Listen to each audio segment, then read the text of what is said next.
Bonjour à tous et bienvenue dans cette émission exceptionnelle de NutriConseil, entièrement dédiée à l'alimentation des seniors.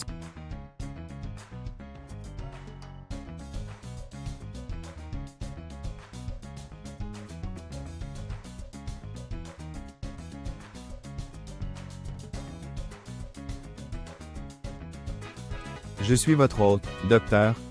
Émilie Durand, nutritionniste spécialisée en gérontologie, et aujourd'hui, nous allons approfondir un sujet crucial mais encore trop peu discuté. Les légumes qui, malgré leurs bienfaits incontestables, peuvent présenter des risques spécifiques pour les personnes âgées. Dans cette émission complète, nous ne nous contenterons pas de lister des aliments à éviter. Nous allons plutôt construire ensemble une compréhension approfondie des mécanismes physiologiques en jeu, des alternatives nutritionnelles optimales, et des méthodes de préparation qui transforment des aliments potentiellement problématiques en alliés santé. Chapitre 1. Les transformations physiologiques du vieillissement. Avant d'aborder les légumes eux-mêmes, posons les bases scientifiques. Avec l'âge, plusieurs systèmes connaissent des modifications majeures. 1. Système digestif. Réduction de 30 à 40% de la production d'acide chlorhydrique, diminution des enzymes pancréatiques, ralentissement du transit intestinal. 2. Fonction rénale. Baisse du débit de filtration glomérulaire, réduction de la capacité à concentrer les urines. 3. Métabolisme général. Modification de la sensibilité insulinique. Changement dans le métabolisme des médicaments. Ces transformations expliquent pourquoi certains légumes parfaitement tolérés à 40 ans peuvent devenir problématiques à 70 ans. Chapitre 2. Méthodologie de notre étude. Pour cette émission, nous avons constitué un comité d'experts comprenant 1. 3 nutritionnistes spécialisés en gérontologie. 2. 2 gastro-entérologues. 3. Un néphrologue. 4. Un pharmacologue. Nous avons analysé 1. 47 études scientifiques récentes. 2. Les données de l'ANS sur les apports nutritionnels. 3. 120 dossiers patients suivis sur 5 ans. Chapitre 3. Les 7 légumes à considérer avec attention. Passons maintenant à l'analyse détaillée de chaque légume, avec pour chacun 1. Composition biochimique complète. 2. Mécanisme d'action dans l'organisme âgé. 3. Interaction médicamenteuse documentée. 4. Alternatives nutritionnelles équivalentes.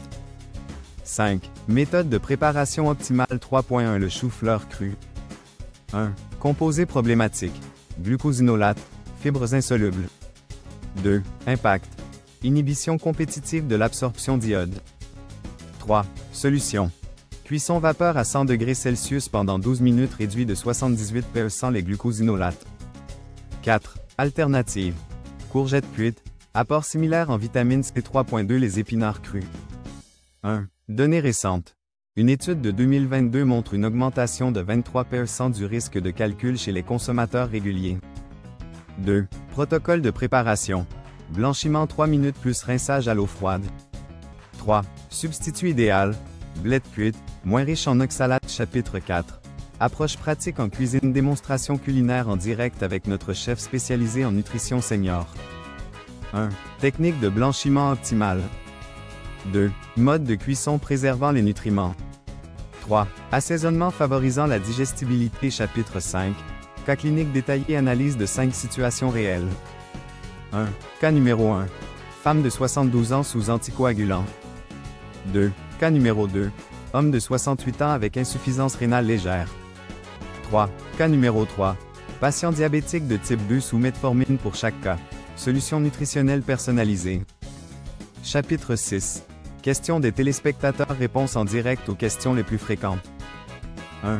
Peut-on consommer ces légumes en jus? 2. Comment adapter les portions? 3. Quelles associations alimentaires privilégier? Chapitre 7. Programme nutritionnel sur 4 semaines. Nous proposons un plan complet incluant 1. 28 menus équilibrés. 2. 15 recettes adaptées. 3. Un guide des substitutions. Conclusion. Vers une alimentation adaptée. Le vieillissement réussi passe par une alimentation consciente et évolutive. Comme nous l'a rappelé le professeur Legrand, gérontologue, ce n'est pas l'aliment qui est bon ou mauvais, c'est sa préparation et sa quantité qui le rendent adapté ou non à chaque individu. Annexe scientifique, pour ceux qui souhaitent approfondir, retrouvez en description. 1. Les références complètes des études citées. 2. Un tableau comparatif des modes de cuisson. 3. Les apports journaliers recommandés par Nutriments. Prochaine émission. Les super aliments du troisième âge. Mythes et réalités scientifiques, mercredi prochain à 18h. N'oubliez pas de vous abonner et d'activer les notifications. Votre santé nous tient à cœur, et nous sommes là pour vous accompagner à chaque étape de la vie.